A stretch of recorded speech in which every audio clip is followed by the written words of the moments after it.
자, 오늘부터 제가 이제 예수 그리스도의 계시록을 시리즈로 할 건데 오늘 첫 시간입니다. 사실 늘 매 안식일마다 설교를 하는데 오늘은 제가 굉장히 이렇게 마음이 좀 굉장히 뭐랄까요, 좀 긴장이 된다 그럴까요? 왜냐하면은 계시록은 사실 제가 굉장히 시리즈로 설교를 하고 싶었던 건데, 근데 이게 굉장한 제가 기도가 필요하고 에너지가 필요합니다. 그래서 이것을 제가 하겠다고 마음 먹었을 때는 비장한 각오 아니면 절대 못하게 돼 있어요. 그래서 여러분들에게 저를 위해서 기도를 좀 매주 해주셨으면 감사하겠습니다. 오늘 자, 성경 27권, 신약 성경 27권 중에요, 가장 늦게 여러분 이렇게 그 사도 바울의 14권의 편지서가 있지 않습니까? 그 모든 편지서들이 처음에 이 편지가 이게 성경이야 이렇게 인정받은 게 아니라 사람들이 살아가면서 그래 로마에 보낸 편지가 성경으로 인정받고 이런 식으로 인정받는 것을 요거를 정경으로 뽑히는 거예요. 정경으로. 요거를 캐논이라 그러는데 27권의 정경으로 인정받은 그 가장 늦게 정경으로 인정받은 책이 무슨 책인지 아십니까? 놀랍게 여러분 계시록이에요. 놀랍게 계시록이 성경에서 제일 나중에 정말 하나님의 말씀이다라고 인정받은 책이 놀랍게 계시록이에요. 계시록은 사람들이 그렇게 좋아하지 않았습니다. 사복음은 가장 먼저 인정받았겠죠. 그런데 희한하게 많은 사람들이 요한계시록을 성경으로 인정하지 않았습니다. 여러분, 세계적인 종교개혁자가 영어 발음으로 존 칼빈 그러지만은 프랑스어 불어는 장 칼뱅 그래요. 장 칼뱅이 종교개혁을 했고 또 유명한 마틴 루터가 종교개혁을 했어요. 장 칼뱅 같은 사람은 세계적인 주석자입니다. 여러분, 성경을 굉장히 이 사람은 굉장히 책을 많이 썼어요. 책을 많이 썼는데, 그런데 여러분 놀랍게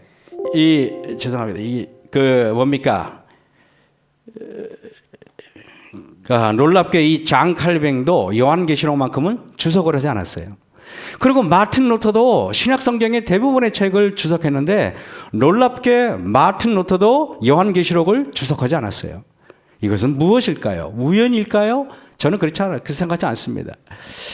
여러분, 제가 오늘 여러분에게 계시록을 하는데 아마 여러분들은 이렇게 생각을 하지 않으세요? 계시록이 이렇게까지 사단의 방해를 많이 받았다면은 여러분들이 설교를 들을 때 사단이 여러분들을 이해 못하게 할 것 같아요? 아니면 이해하게 할 것 같아요? 그러니까 여러분 그냥 평범한 마음으로 듣지 마시고 기도하는 마음으로 들으셨으면 좋겠다. 제가 이렇게 당부하고 또 당부하는 것입니다. 왜 그러냐면은 엘렌 G 파인 여사가 그 각 시대의 대쟁투를 이렇게 쓰려고 그럴 때 2번인가 3번인가 죽을 뻔했어요. 여러분 신기해요. 항상 예언과 관련돼서 할 때는 사단은 우리들의 시선을 늘 딴 데로 돌리려고 노력을 합니다. 그러나 여러분들이 여기에 속아 넘어가지 않기를 간절히 바랍니다. 여러분, 천주교에서는 요한계시록이라고 하지 않고 천주교에서는 뭐라고 말하냐면 요한묵시록이라고 이야기를 합니다. 근데 이 묵시록이라는 말, 그래서 성경의 요한계시록은 특별히 묵시 문학에 기초를 뒀다 그러는데, 묵시가 뭐냐 하면은 묵자가 잠잠할 묵자고 시자가 보일 시예요. 다시 말하면은 묵시라고 하는 것은 뭐예요? 감추어진, 잠잠하는 게 잠잠 이렇게 숨겨져 있는 거를 보이는 것이 묵시예요. 다시 말하면은 묵시라고 하는 것은 감추어진 비밀이 즉 계시로 알려지는 거예요. 열려지는 겁니다. 제가 독일에서 신학을 했으니까 불갑을 말합니다. 여기 독일 성경책을 Das Buch der Offenbarung이라고 이야기하는데요. 오펜바롱이라는 게, 오펜바롱이 독일어 말로 드러냄, 공표, 공개, 공시예요. 계시록은 무슨 책인가? 이런 비밀의 보따리를 드러내는 것이요, 비밀의 보따리를 공개하는 것이요, 비밀의 보따리를 공시하는 것입니다. 공적으로 보여주는 것을 여러분 요한계시록이라고 이야기를 합니다. 자, 요한계시록은 아까 묵시록, 묵시문학의 바탕을 뒀다고 이야기하는데 요한계시록을 묵시문학이냐 아니면 예언이냐, 여러분들은 그러면 예언하고 묵시하고 같은 거 아니에요? 전혀 같은 건 아닙니다. 전혀 다른 것도 아니지만 비슷하지만 분명히 구별점이 있어요. 그런데 여러분, 요한계시록이 묵시록이에요? 아니면 예언서예요? 예언서 아니고 묵시 아니고 뭔가 묵시 형태를 가졌지만은 우리가 오늘 묵시록에 대해서 잠깐 묵시가 뭔가를 공부하겠습니다. 그렇다면 우리가 먼저 간단하게나마 짚고 넘어갈 것이 묵시문학이란 도대체 무엇인가입니다. 묵시문학이 태동하게 된 역사적인 배경을 여러분 얘기하면은요, 이스라엘 백성들은 자기는 선민이고요, 다 이방인들은 개와 같이 여겼어요.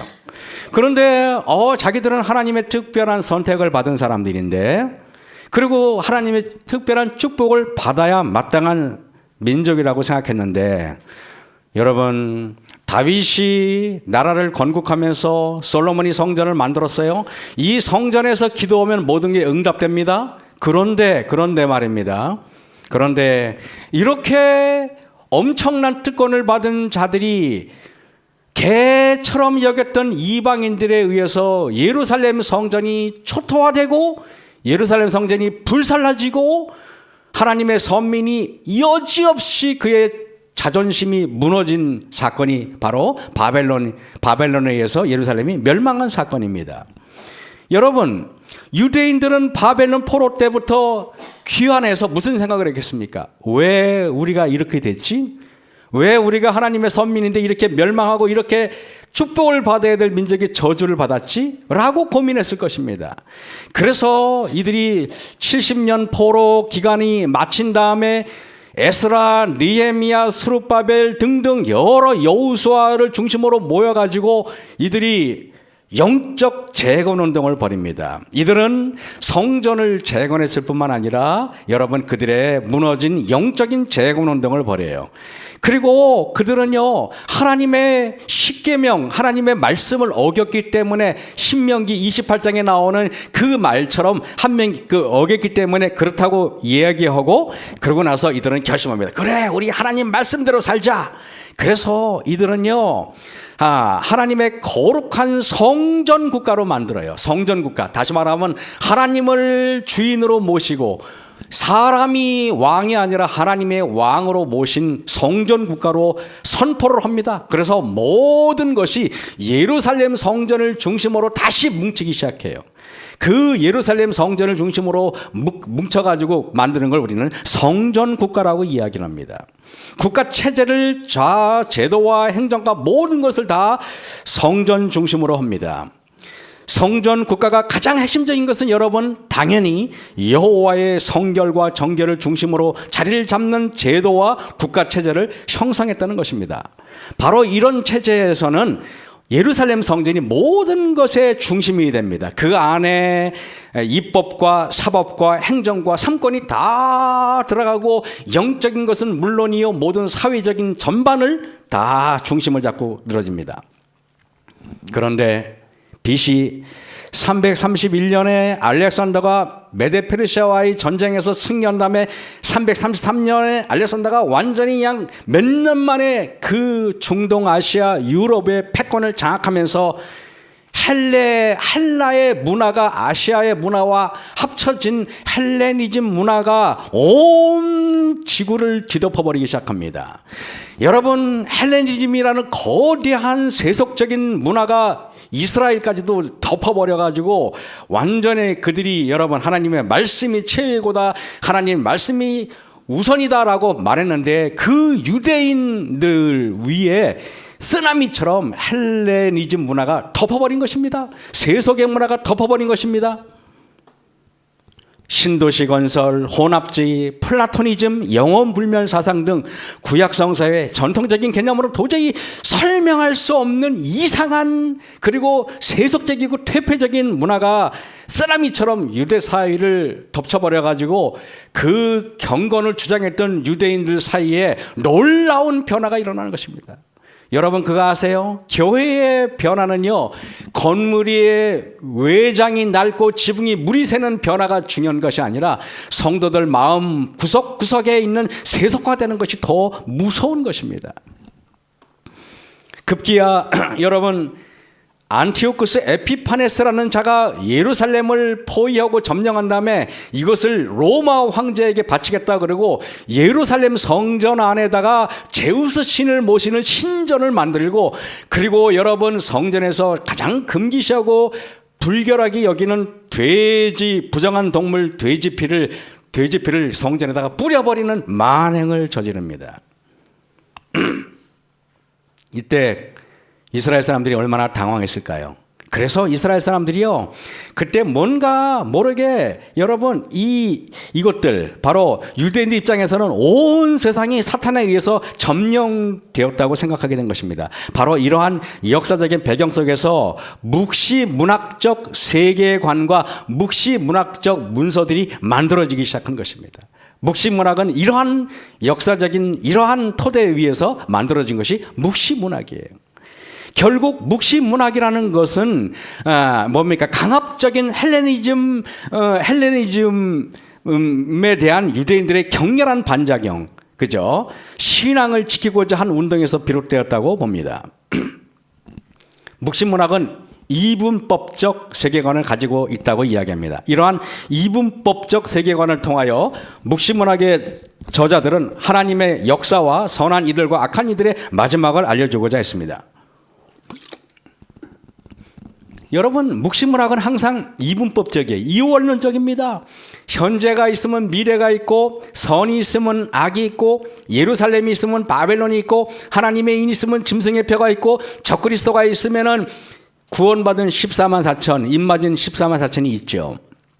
그래서 여러분들이 묵시문학적인 형태로 기록된 요한계시록을 보면은 항상 이분법적, 이원론적인 그런 어떤 뭐랄까요, 그런 패러다임을 여러분이 볼 수가 있는 것입니다.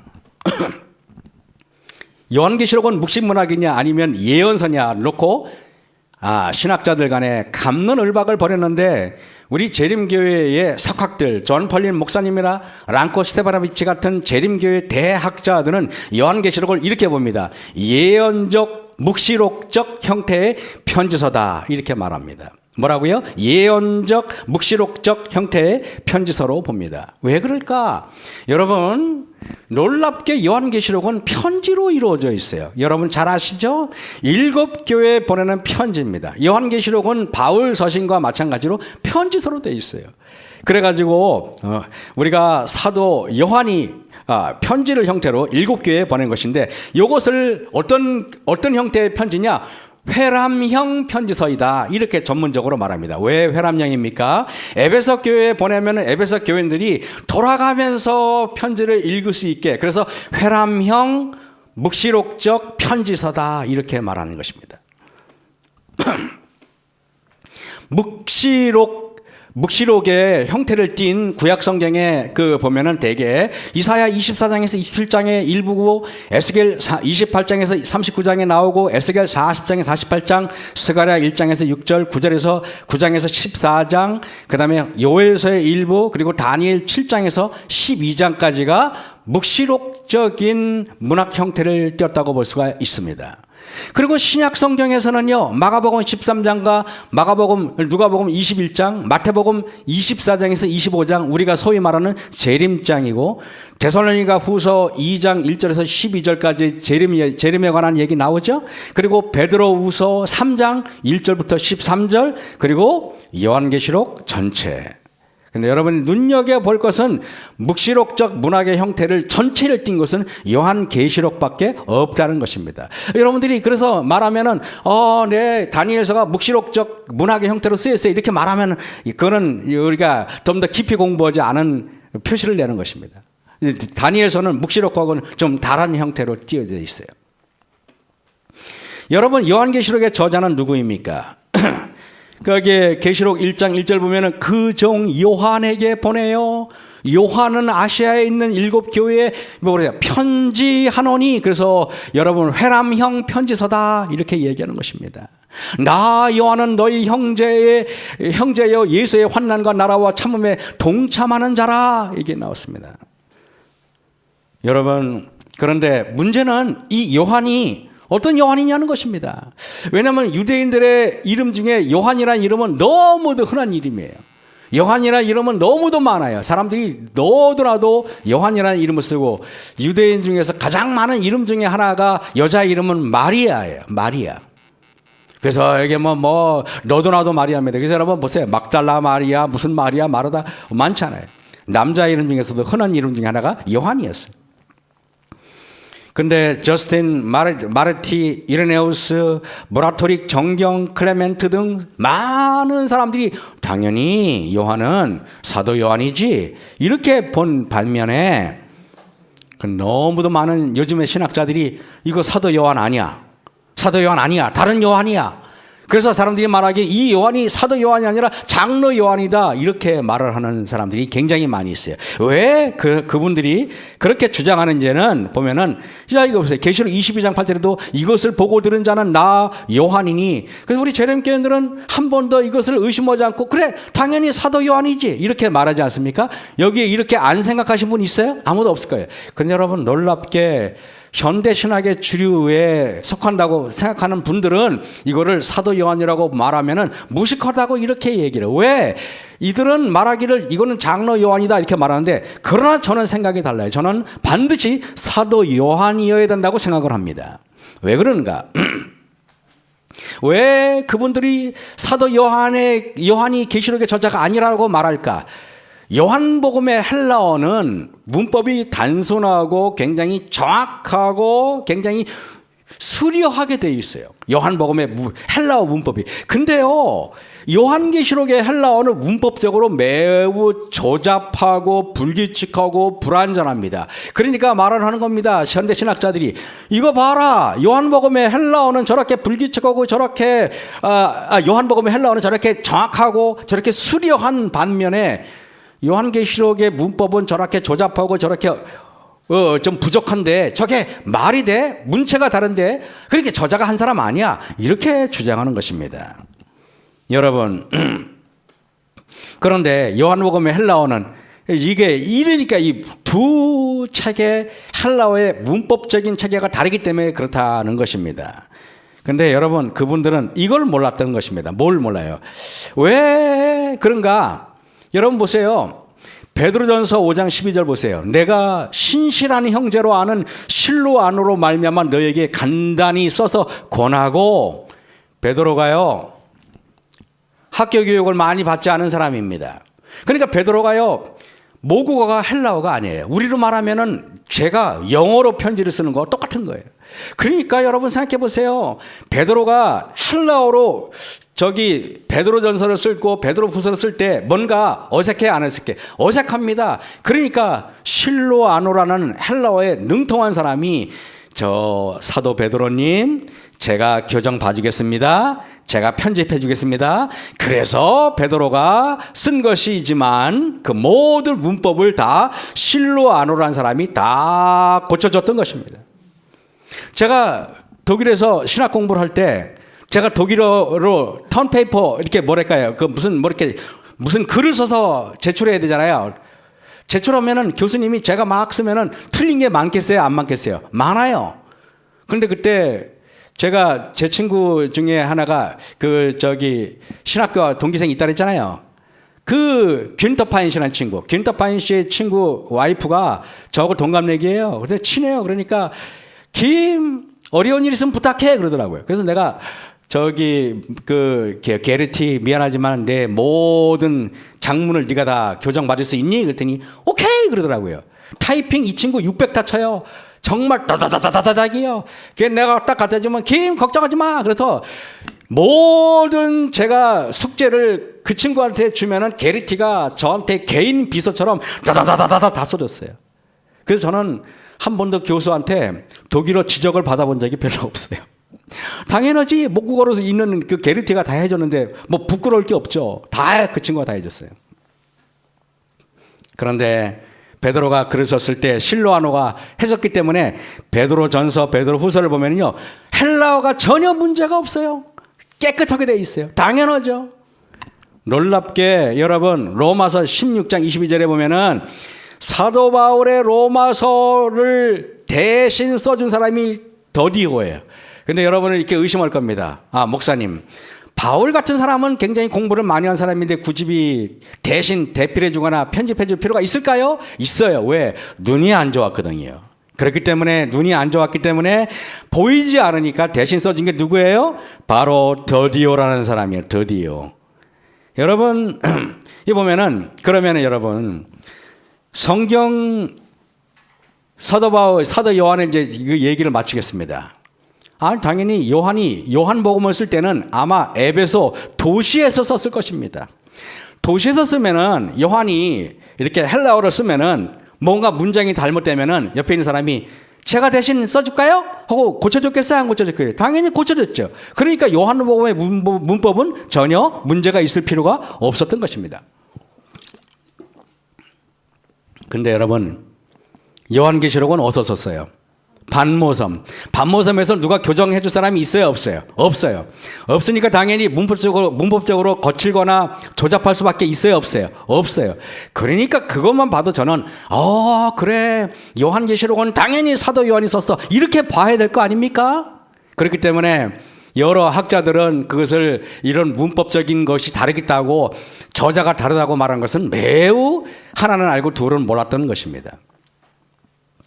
그리고 여러분, 제가 이렇게 할게요. 성경 전서에 대미를 장식할 사람은 반드시 예수님의 마음을 잘 아는 사람이 있어야 됩니다. 가령 예를 들면은요, 성경 66권이 이제 마무리되는데, 성경 66권이 마무리되는데 이걸 아무나 장로 요한이 아무나 동네 사람이 쓰면 됩니까? 안 돼요. 이거는 매우 의미심장한 책이잖아요. 그러니까 여러분 생각해 보세요. 이것은 사도 요한이 돼야 되는데, 제가 여러분 이렇게 말할게요. 예수님께서 십자가에 달려서 운명하시기 전에 여기에 예수님이 십자가에 달려 돌아가시는데 그 밑에 다른 제자들은 다 도망가고 요한만 남았어요. 그때 예수님께서 마지막 운명하시기 전에 육신의 어머니 마리아를 모셔야 되는데 걱정이 되셨던 겁니다. 그래서 내려다보니까 자기 제자 사랑하는 요한밖에 없어요. 그러니까 예수님께서 요한을 내려다보면서, 요한아, 내 어머니, 옆에 있는 어머니는 내 어머니야.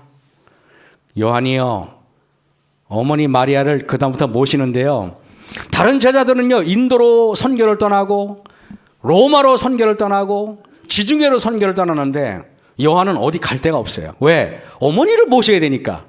그 어머니를 모시고 어딜 가겠어요? 그러니까 요한은요 매일 예루살렘에 머물다가 예루살렘 성이 로마 군대에게 에워싸임을 받을 때 그때 어머니를 모시고 저 요단강을 따라 쭉 그 안디옥을 거쳐가지고 지금의 터키 에베소로 도망갔던 것입니다. 그래서 여러분, 다른 모든 제자들은 다 순교당했는데 왜 요한만 안 죽었어요? 어머니를 모셔야 되기 때문에 죽을 수가 없었어요.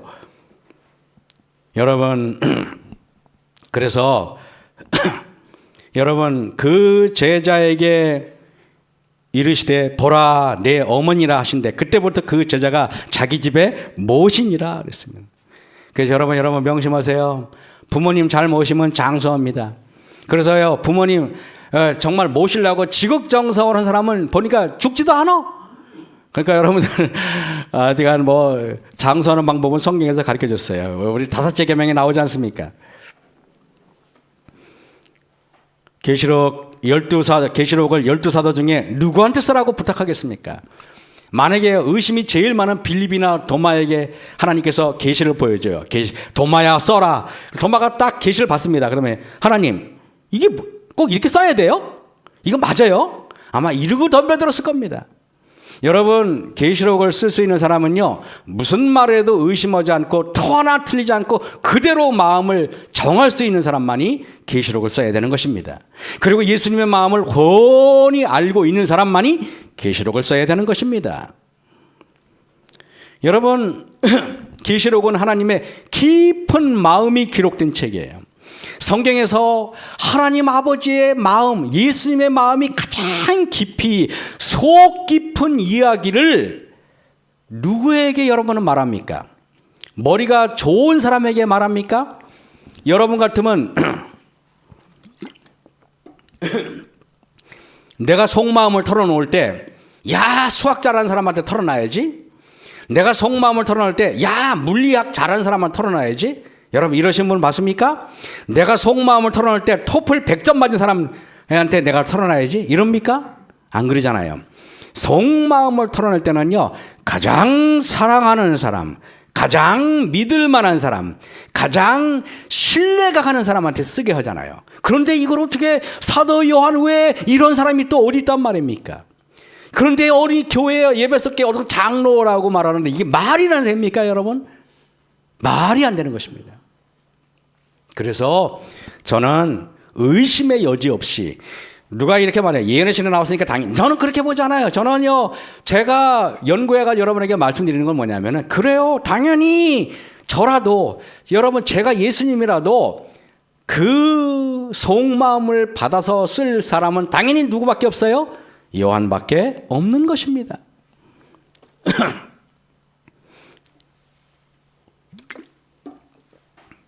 요한계시록의 해석 방법 4가지를 보겠습니다. 과거주의 해석법이 있고요, 미래주의 해석법이 있고요, 이상주의 해석법이 있고, 그리고 역사주의 해석법이 있습니다. 여러분이 보실 때 우리 재림교회는 4가지에서 어떤 해석법을 가장 많이 인용하는 것 같습니까? 예? 미래라고 보시면 아닙니다. 역사주의입니다. 역사주의예요. 근데 여러분, 이게 과거주의 해석법, 미래주의 해석법, 이상주의 해석법, 역사주의 해석법이 있는데, 과거주의 해석법을 보겠습니다. 과거주의 해석법은 사도 요한이 살았던 1세기의 교회 정황을 주로 묘사했어요.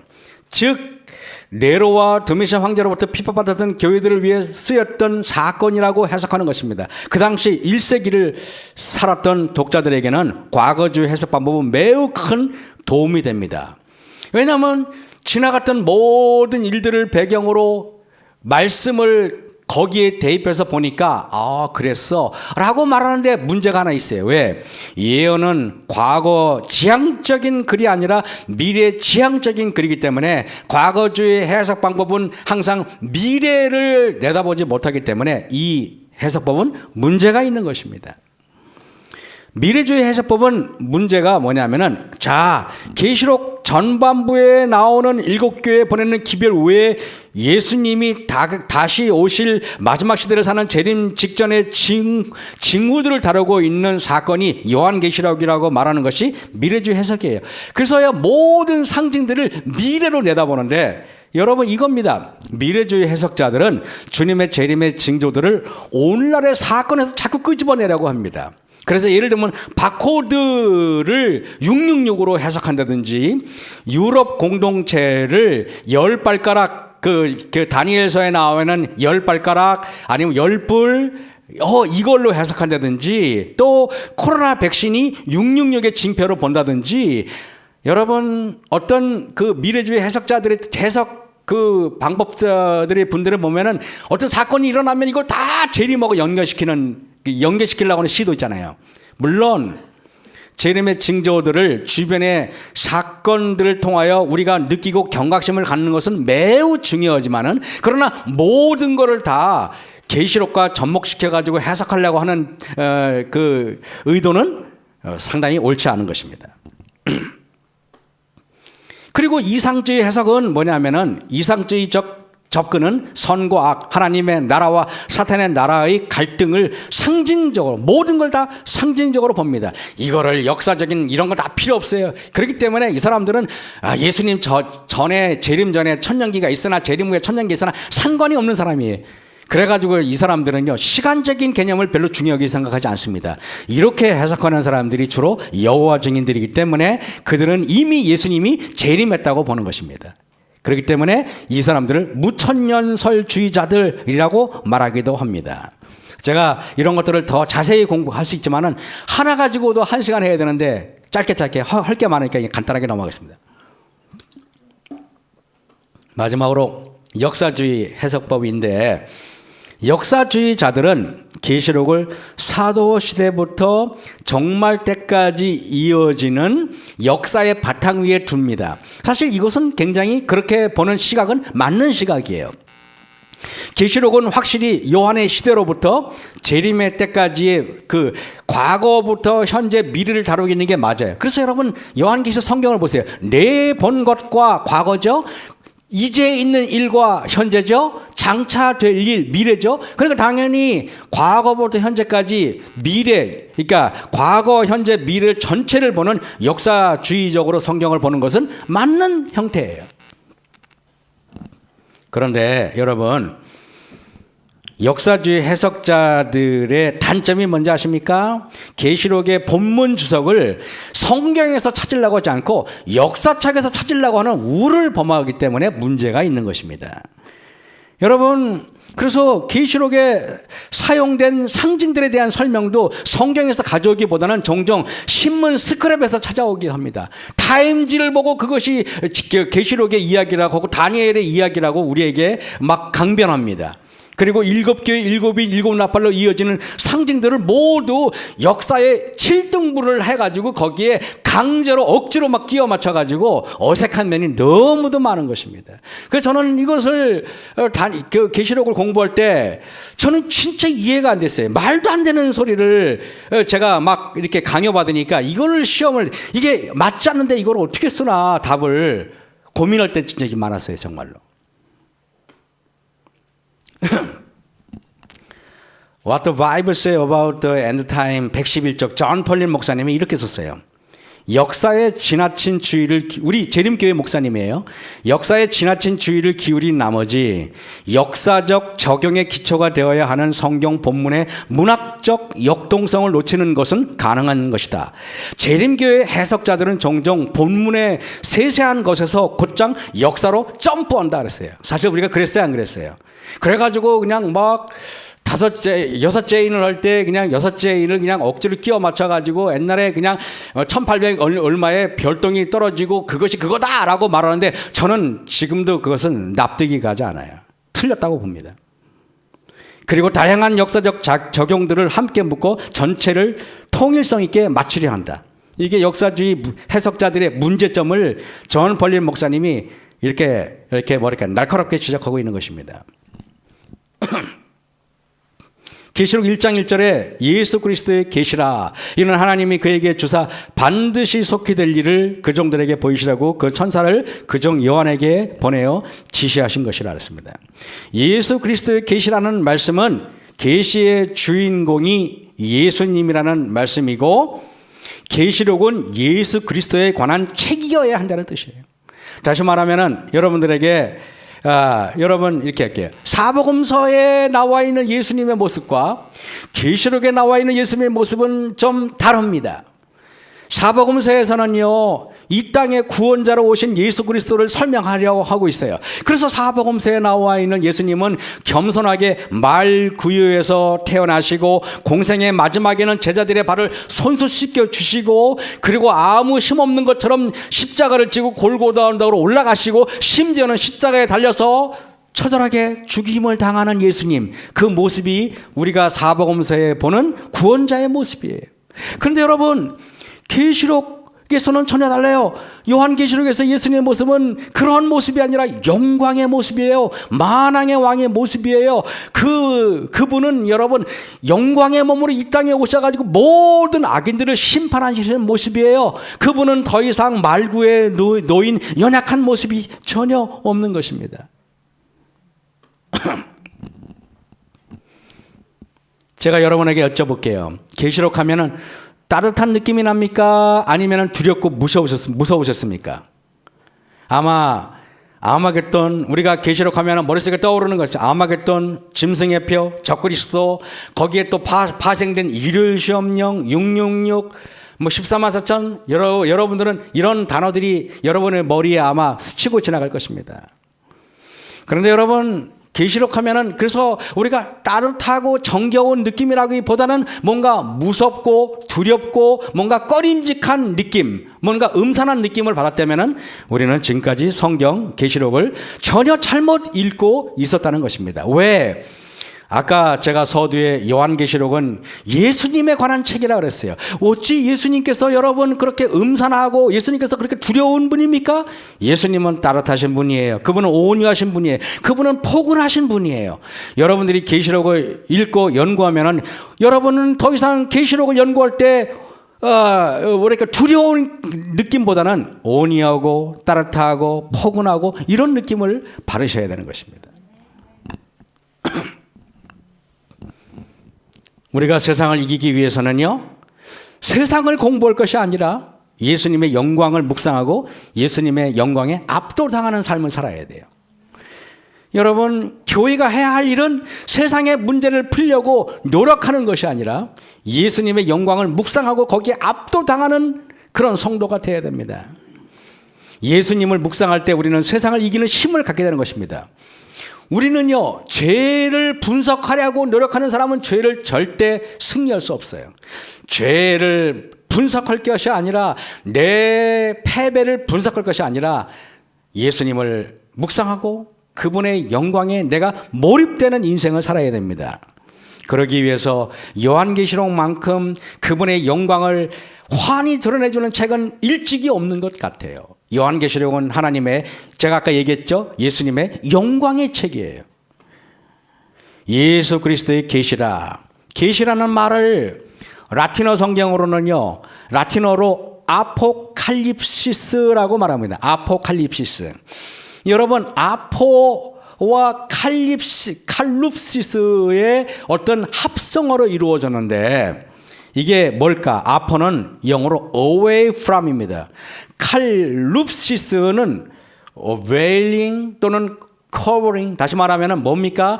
어쩌면 이렇게 덮여져 있고 베일에 쌓여 있는 것을 away from, 열어 젖히는 것입니다. away from 하는 것입니다. 예수 그리스도의 계시라. 이는 하나님이 그에게 주사 반드시 속히 될 일을 그 종들에게 보이시려고 그랬습니다. 계시록은 아까 제가 여러분들에게 말씀드리기를 뭐냐면 예언적, 묵시록적, 회람형 편지서다. 이렇게 길게 제가 전문 단어를 사용했는데 편지서라고 제가 누누이 말씀드렸는데요. 편지서라는 것은 발신자가 있으면은 또 누가 있다는 말입니까? 수신자가 있다는 말입니다. 다시 말하면은요, 계시록은요, 그냥 저기 뭡니까? 지나가는 아무 행인들, 그냥 그 뭡니까? 하나님한테 전혀 관심이 없는 사람을 위해서 쓰여진 책이 아니에요. 계시록은요. 계시록은 누굽니까? 계시록은요, 반드시 속히 될 일을 그 종들에게. 그래서 계시록은요, 여러분이 어떤 사람이 하나님의 계시록을 읽는 사람인지 아십니까? 어떤 사람이 계시록에 관심을 가지는지 아십니까? 예수님의 종들만 관심을 가져요. 그러니 당연히 어떤 목사님이 뭐 계시록에 관심 없어 그러면은 여러분들은 그냥 이렇게 이해하시면 됩니다. 아, 예수님이 종이 아니구나.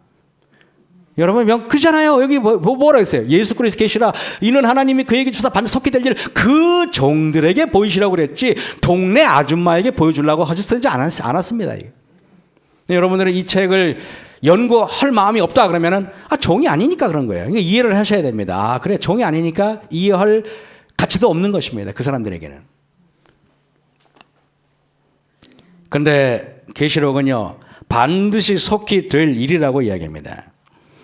여러분, 우리가 계시록이 아까 시작할 때도 반드시 속히 될 일, 계시록을 끝마칠 때도 그의 종들에게 결코 속히 될 일이라고 말해요. 속히 될 일, 시간적인 긴급성을 둔 이유가 있는 것 같아요. 여러분이 요한계시록을 보면은요, 하나님께서 뭔가 속히라는 말이 많이 들어간 책이 계시록이에요. 그래 안 그래요? 야 금방이야 이런 말잖아요. 왜 그런지 아세요? 제가 얘기할게요. 요한계시록을 쓸 때요, 그 당시 네로와 도미션 황제로부터 그 종이 되는 사람들은 어마어마한 핍박이 가해졌어요. 여러분 네로 황제는요, 그는 광기 어린 황제였어요. 그는요 사람을 죽이는 것을요 취미 삼아서 죽인 사람이에요. 그는 심지어는요 뭐 자기 뭐 가족들도 그냥 무참히 살해하는 그런 아주 미치광이가 네로예요. 근데 도미티아누스 황제는요 머리가 좋은 사람이에요. 이 사람은요 기독교인을 그냥 핍박하면 절대 안 없어진다는 것을 알아요. 그러니까 어떻게 하는지 아세요? 이 사람은 머리를 써가지고 이렇게 합니다. 자, 너희가 믿는 하나님을 부정하고 우리 로마 황제를 섬기면은 너희들, 자, 내가 여기 시장에서 장사할 수 있는 권리를 줄게. 근데 너희들 말이야 예수님 포기 안 하잖아? 그러면 너 여기 자리 장사하지 마. 장사하게 하더라도 어떻게 하는지 아십니까? 예수님 안 믿는 사람들은 세금을 $5만 받는데 예수님 믿으면 $500를 받아요. 이런 식으로 괴롭히니까 예수님 믿는다는 것이 매일매일 전쟁과 같았어요. 그 당시 사람들에게는. 그러니까 여러분들은 그 계시록을 읽을 때 어떤 마음으로 설교를 듣는지 모르지만은 그 사람들은 요한계시록을 읽을 때요 이렇게 해요. 요한계시록은요 누가 그 당시 책이 없었으니까 한 낭독자가 이래 아포칼립시스 그러면서 이제 시작돼요. 그러면요 거기 듣고 이를 영화 보기 위해서 마치 영화 보려고 사람들이 밀물듯이 오듯이 성도들이 계시록 읽어주는 걸 들으려고 왔는데요, 그걸 들으면서 눈물을 흘리면서 계시록을 들었어요. 여러분 그거 아세요? 막 울면서 감동 어린 마음으로 계시록을 들었단 말이에요. 그러니 여러분 그들이 살고 있는 지금 인생은 어때요? 현실은 어때요? 너무도 힘들어요. 그러니까 예수님이 내가 속히 이거 해줄게. 속히. 그래서 여러분 반드시 속히 될 일, 속히라는 말이 많은 이유가 그래서 그런 거예요. 고린도전서 2장 14절에 육에 속한 사람은 하나님의 성령의 일을 받지 아니하나니 저희에게는 미련하게 보이며 또 깨닫지도 못하나니 이런 일은 영적으로야 분별함이니라. 특별히 계시록은 영적으로야 분별할 수 있는 책이 계시록이에요. 영적으로야. 계시록은 기도하는 마음이어야지. 계시록은 세속에 때묻지 않아야 들려오는 말이에요. 계시록은요 보면은요 내가 귀 안 들려왔다 그러면은요 그 사람은 하나님의 종도 아닐 뿐더러 종이 될 마음도 별로 없는 사람이고 영적인 사람도 아니기 때문에 들려오지 않는 거예요. 여러분 계시록 1장 2절입니다. 요한은 하나님의 말씀과 예수 그리스도의 증거 곧 자기의 본 것을 증거하느니라 했습니다. 요한계시록에 쓰여진 거 보면은 사실적으로 눈으로 본 것을 설명을 들은 것이 아니라 꿈을 꿔서 이상을 받은 것이 아니라 자기 눈으로 본 것을 그냥 기록했다는 것입니다. 근데 여러분 다니엘 7장을 보면은 다니엘도 물론 을레강변에서 다니엘이 여러분 이상을 봐고 했겠지만은 그러나 여러분 다니엘에 보면은 바벨론 왕 벨사살 원년에 다니엘이 그 침상에서 꿈을 꾸며 뇌 속으로 이상을 받아가지고 기록했어요. 그래서 다니엘서를 보면은 뭔가 흑백 같은 색깔이라면은 계시록은 여러분 대낮에 눈으로 바다 위에 큰 3D 화면으로 봤기 때문에 계시록을 보면 여러분들은 어떤 색깔이냐면 저로 컬러풀해요. 굉장히 색깔이 다양합니다. 여러분 그래 안 그래요? 근데 다니엘서보다는요 계시록 하면 뭔가 색깔이 풍부하고 뭔가 묘사가 풍부하고 뭔가 풍성해. 그래 안 그래요? 그래서 그런 거예요. 내 본 것 눈으로 봤기 때문에 그런 거예요. 계시록 그래서 아까 내 본 것 가로되 너 보는 것을 그랬죠. 그러나 여러분 보세요. 몸을 돌이켜 나더러 말한 음성을 알아보려고 하여 돌이킬 때 7 큰 촛대를 보았는데 여러분 요한계시록의 어떤 거냐면 설명을 들은 것이 아니라 거의 설명 들은 것도 물론 천사 들은 것도 있지만은 대개 보면 뭡니까? 눈으로 본 것 하나님께서 직접 보여주신 장면을 썼어요. 이거 보세요. 내가 볼 때 다 봤다고 얘기합니다. 여러분 이거 보세요. 내가 보니 온통 요한계시록을 보니 보았다 보니 듣고 보고 듣고 이런 말들이 잔뜩 있어가지고 이것만 쓰면 하루 종일 써도 여러분 너무 많아. 이게 가만히 한번 보세요. 그래 안 그래요? 성경에 이런 책이 있습니까 여러분? 내가 보았다는 선이 있습니까? 다 자신의 문화와 자기가 가지고 있는 사상으로 어떤 글을 기록했지, 이렇게 직접 보았다고 말하는 것은 매우 이례적인 것이에요. 요한계시록은 무슨 성령의 감동으로 기록된 것이라기보다는 그냥 예수님께서 다큐멘터리를 보여주듯이 하늘에서 가장 3D 영상으로 다 보여주신 것입니다. 그리고 요한은 그 영상을 본 그대로 그냥 말해버린 거예요. 그래서 여러분 뭐라 해요? 계시록은 이렇게 말해요. 글로서 그림을 그린 책이다. 그래서 계시록은 그림 언어로 구성되어 있다. 이렇게 이야기를 합니다. 그죠? 여러분 계시록은 뭐라고요? 글로서 그림을 그린 것이다. 계시록은 그림을 그림 그리지. 그래서 계시록을 보면 여러분들이 뭔가 그냥 어떤 그림책을 보는 것 같아요. 묵신문학은 핍박받은 유대인들이 핍박 속에서 받은 하나님의 메시지가 바로 묵신문학입니다. 그래서 묵신문학을 박해문학이라고 합니다. 묵신문학의 특징은 돌려서 말하는 거예요. 은유로 말하는 거예요. 그래서 박해자들이 눈치를 채지 못하게 하는 게 뭐라고요? 묵시문학이에요.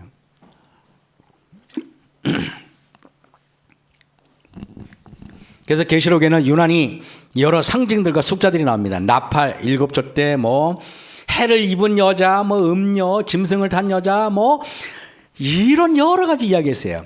근데요, 여러분, 이런 많은 이야기들을 우리는 어디서 이런 암호 코드, 어디서 이런 해독 코드를 찾아야 할까요?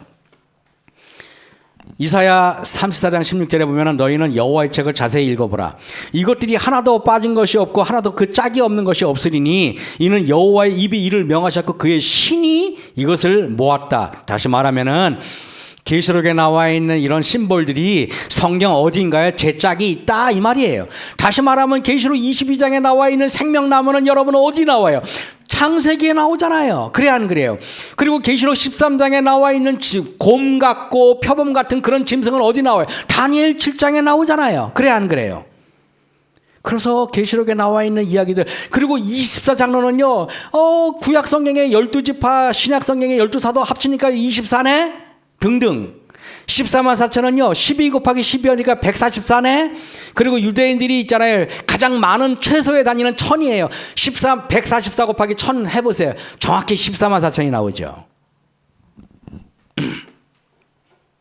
계시록은 예수님을 향한 경배와 찬양이 가장 중요합니다. 여러분 다른 성서에서도 경배와 찬양이 나타나지만은 이 성경에서 가장 긴 성경이 어딘지 아십니까? 시편이에요. 150편이에요. 시편은 장엄한 책이에요. 근데 그 시편 장엄한 책을 마무리할 때 그냥 마무리 안 해요. 시편 146편, 147, 148, 149, 150은 어떻게 시작한지 알아요? 할렐루야를 시작해요. 할렐루야를. 그래서 여러분 놀랍게 시편의 그 모든 장엄함은 할렐루야, 예배, 찬양과 경배와 예배로서 끝낸단 말이에요. 그것이 굉장히 의미가 있어요. 그렇다면 여러분 제가 물어볼게요. 그러면 시편보다 훨씬 장엄한 성경 66권의 대미를 장식할 계시록은 어떤 책이어야 돼요? 할렐루야로 해야 돼. 할렐루야. 그래서 여러분 놀랍게 신약 성경에서 마태복음부터 요한계시록까지 할렐루야가 있는 책은 딱 계시록밖에 없어요. 그것도 계시록 19장 어린 양의 혼인잔치밖에 없어요. 여러분 할렐루야가 그렇게 많이 말하는데 구약 성경에서 할렐루야가 있는 데가 어딘지 아세요? 시편 104편부터 150편에 이르러서 제가 쉬어보니까 23번이 나오는데 23번 외에는 성경 전체에서 할렐루야가 한 번도 안 나와요. 그래서 구약 성경의 시편, 신약 성경의 계시록 외에는 할렐루야라는 단어가 단 한 군데도 나오지 않아요. 든자리는 몰라도 난자리는 안다고 어떤 것의 중요성을 알려면 그것이 없다고 가정하면 알게 돼요. 계시록이 없다고 가정해 보세요. 죽임을 당한 어린 양이 어떻게 우리를 구원했는지, 일곱인이 어떤지 계시록이 없다고 가정하면 막막해요. 여러분 어린 양의 혼인잔치가 계시록 19장 1절에서 10절에 나오잖아요. 이것은요 모든 성경의 가장 클라이막스한 장면이에요. 여러분, 우리가 남녀가 가장 극할 때 그런 모든 사랑의 결정체가 바로 혼인 아닙니까? 하나님과 인간의 가장 결정적인 환희가 언제 이루어져요? 어린 양의 혼인잔치에서 이루어지는 것이죠. 어린 양의 혼인잔치는요, 계시록 19장은 당연히 경배와 찬양이에요. 그런데요, 계시록 19장에 보세요. 6절에 할렐루야, 주 우리 하나님 곧 전능하신 이가 통치하시도다. 우리가 즐거워하고 크게 기뻐하여 그에게 영광을 돌리세. 어린 양의 혼인 기약이 이르렀고 그 아내가 자신을 준비하였으므로 그에게 빛나고 깨끗한 세마포 옷을 입도록 하였으니 이 세마포는 성도들의 옳은 행실이로다. 여러분, 할렐루야, 아까 제가 설명했으니까 마칠게요. 이 계시록 19장에 있는 이 할렐루야라는 이 예배를 어느 날 핸델이요, 이 장엄한 어린 양의 혼인잔치 이거를 작곡을 합니다. 핸델의 오라토리오 메시아에 나오는 할렐루야. 원래 여러분, 그 궁전이나 성당에 부속된 작은 예배당을 타는 오라토리에서 유래된 오라토리오는 종교 음악이에요. 그래서 보면은 유럽 사람들의 그 뭐랄까요, 모든 문화의 중심은 기독교예요. 문학도 그렇고 음악도 그렇고 미술도 그래요. 근데 그런 여러분, 그럼 신앙을 바탕으로 하는 음악을 크게 우리는 오라토리아라고 그러고, 이런 일반적인 세속적인 음악을 오페라라고 이야기해요. 그런데 교수님 맞습니까? 근데 번데기 앞에 주름 잡으려니까 부담은 되지만은, 세계 3대 오라토리오를 꼽는다면 핸델의 메시아, 하이든의 천지창조, 그리고 멘델스존의 엘리야를 꼽습니다. 그런데 여러분, 이 핸델이 성공한 작곡가였는데, 이 사람이 오페라단을 유지하는데, 오페라단의 그 단원 중에서 여자 단원들이 굉장히 변덕스럽고, 또 여기 사람들이 뭐 급료를 올려달라고 난리치고 그래가지고, 이 스타들을 관리하는 게 어렵잖아요. 그래가지고 핸델이 아주 병에 걸려요. 여러분, 오페라단은 적자이고 완전히 빚더미에 올라앉았어요. 그리고 뇌일열이 걸려가지고 이 사람이 반신불수가 됐어요. 그래가지고 오늘 내일 하는데 어느 날 온천에 갔는데 이상하게 원기가 회복됩니다. 그리고 나서 여러분, 그에게 작곡 의뢰가 와요. 어떤 사람이 말하기를요, 오페라 작곡에 의뢰가 오고 하나는 오라토리오입니다. 교회에서 연락이 왔어요. 핸델님, 우리가 이렇게 이번에 크리스마스 때 이렇게 정말 이렇게 이 메시아에 대해서 글을 썼어요. 이거를 한번 음악으로 만들 수 있겠습니까? 근데 핸델이 오페라를 거부하고, 그래, 내가 오라토리오를 내가 한번 작곡해 보겠습니다. 그게 만든 게 여러분, 오라토리오 메시아에 나오는 이 할렐루야는 전 세계적으로 선풍적인 인기를 끄는데, 그래서 이 사람이 24일 동안 1부, 2부, 3부로 된 오라토리오를 만들었는데, 여러분, 그가 말하기를 거의 잠도 안 자고 음식도 거의 안 먹고 미친 사람처럼 24일 동안 마치 몽유병에 걸린 사람처럼 밤에도 쓰고 아침에도 쓰고 미친 듯이 메시아라는 글을 막 올리는데 하나님의 능력이었던 것 같아요. 윌리엄 블레이크라는 사람이 이런 얘기했어요. 우리는 하늘의 모래에서 우주를 보고 들판에 핀 한 송이 꽃에서 천국을 본다. 그대의 손바닥에 무한을 주고 찰나의 시간 속에서 영혼을 보라. 너무 멋있지 않습니까, 여러분? 여러분들이, 저는 이렇게 보면서 우리가 성경의 한 단어 속에서 우주를 볼 수 있어요. 그죠? 하나님의 한 문장에서, 한 말씀의 한 문장에서 세계를 볼 수가 있어요. 여러분, 성경은 장엄하고 위대한 것이에요. 특별히 계시록은 더 그렇습니다. 제가 아까 서두에 계시록을 시리즈로 설교한다는 것이 얼마나 부담스럽다는 것을 제가 여러분에게 얘기했는데, 그것은 굉장히 부담스러운 일이에요. 왜냐하면은 계시록은, 여러분에게 제가 이렇게 말할게요. 제가 말하는 말씀이 다 맞습니다. 저는 이렇게 절대 말 못해요. 제가 틀릴 수 있어요.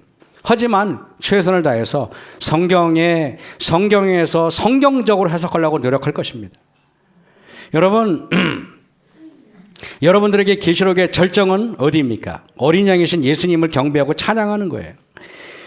기독교를 개인적으로 좁게 생각하면 나 예수님 믿어서 구원받았어 라고 말할 수 있어요. 이것은요, 기독교를 너무도 편협하게 생각하고 오해하는 것이에요. 그렇게 생각한다면 우리는 문제가 있어요. 에스겔서 47장 1절에 그가 나를 데리고 전문에 이르시니 전에 전면이 동을 향하였는데 그 문지방 밑에서 물이 나와요. 생명수가 나오는 것입니다. 성전에서. 그러고 나서 이 생명수가 세상의 곳곳에 가는 곳마다 죽어가는 걸 다 살려내는 것입니다. 여러분, 그런데 놀라운 이 성경의 마지막에 하나님께서 계시록 22장에 수정같이 맑은 생명수의 강을 내게 보이니 하나님의 생명강이 흘러갈 때마다 모든 세계가 다 소성함을 받는 거예요. 여러분 어떻게 생각합니까? 이 눈 덮인 이 땅은 소성함을 받아야 돼요. 이것은 저주의 상징이에요. 이것은 아름답지 않아요. 저는요 겨울이 아름답다고 느껴본 적이 없어요. 억지로 그래 아름다우니까 살자 이렇게 하지, 나는 겨울 보면 끔찍해. 죽음의 전조가 드리웠거든요. 이것은 끔찍한 거예요. 겨울을 보고 있으면 이것은 멸망이고 이것은요 패망이에요. 이것은 모든 인간의 죄값으로 이렇게 된 거예요. 끔찍한 겁니다. 여러분 이것이 아름답지 않아요. 저는요 얼마나 차갑습니까? 짐승들이 얼마나 힘든지 몰라요. 눈이 와가지고요. 그래가지고 제가요 이렇게 하다가 이렇게 남은 거 버리는 것들 그냥 제가 우리 그 밭에 던져놓으면은 아침에 가면 온 고라니 발자국들이 잔뜩 있어요. 왜? 찾을 게 없으니까 그거 드시려고 오신 것 같아요. 이거 보세요. 이게 아름답지 않습니다. 저는요 이게 아름다워요. 저는 이게 아름답습니다. 여러분 얼마나 아름답습니까? 여러분 우리를 이끄시는 예수님은요 무시무시한 무기를 든 전사의 모습이 아니라 그분은요 어린 양을 안고 우리를 구원해 오셨어요. 그분은요 여러분 우리를 위해서 십자가에 달려 죽임을 당하셨어요. 살해당했다는 말입니다. 여러분 누군가의 폭력을 그대로 몸으로 다 받아냈다는 뜻이에요.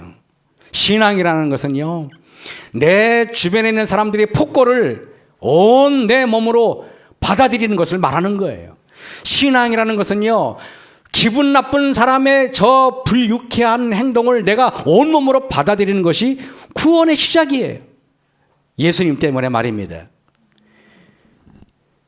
그래서 여러분 계시록을 통하여 우리는 나 예수 믿고 구원받았어 라고 하는 내 중심의 신앙이 아니라 바로 어린 양과 하나님이 모든 회복되는 것의 시작이라는 것, 그 피, 바로 모든 박해를 온몸으로 받아내는 것, 그것이 계시록을 읽어야 될 사람들이 가져야 될 마음인 것입니다. 여러분 빌립보서에 너희 안에 이 마음을 품으라 곧 그리스도 예수의 마음이니 그는 근본 하나님의 본체시나 하나님과 동등됨을 취할 것으로 여기지 아니하시고 오히려 자기를 비어 종의 형체를 가져 자기를 낮추시고 죽기까지 복종하셨으니 곧 십자가에 죽으십니다. 그분은 저 높은 곳에 계셔야 될 분이 가장 밑에 계세요. 우리는 이거를요 위치 에너지가 여러분 높은 곳에도 낮은 데로 떨어질수록 위치 에너지는 강한 거예요. 위치 에너지가 전기 에너지로 바꾸듯이 여러분의 자존심을 저 낮은 사람한테까지 떨어뜨려 보십시오. 위치 에너지가 생명의 에너지로 바뀌게 될 것입니다. 그것이 바로 겸손이에요. 겸손은요, 제가 겸손은 지난주에 말씀드렸나요? 겸손은 내가 모르는 척하는 게 겸손이 아니에요. 겸손은 내가 없는 척하는 게 겸손이 아니에요. 겸손은 내가 뭔가 못난 척하는 게 겸손이 아니에요. 그건 위선이에요. 그건 더 무서운 위선이에요. 나 잘났다고 나 말 안 했어. 나 겸손한 거야? 착각하지 마세요. 그게 겸손이 아닙니다. 겸손은 죽는 거예요. 겸손은 모든 것을 내 온몸으로 받아들이는 거예요. 손해를 받아들이는 게 겸손입니다. 상대방의 무례함을 받아들이는 게 겸손입니다. 예수님은 그러셨어요.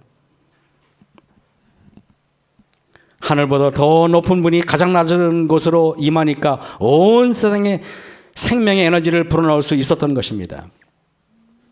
그래서 오늘 계시록이 시작했는데 앞으로 매주 하겠다는 말씀 못 드리지만 그러나 매주에서 한 달에 적어도 2-3번은 계시록으로 제가 계속 새해 강해를 할 겁니다. 그래서 오늘 여러분에게 마지막 2022년 마지막을 계시록을 시작으로 저는 오히려 희망찬 새해를 시작하게 되었습니다. 아무쪼록 여러분 하나님의 은혜로 구원받는 저와 여러분이 되기 바라면서 말씀 마치겠습니다.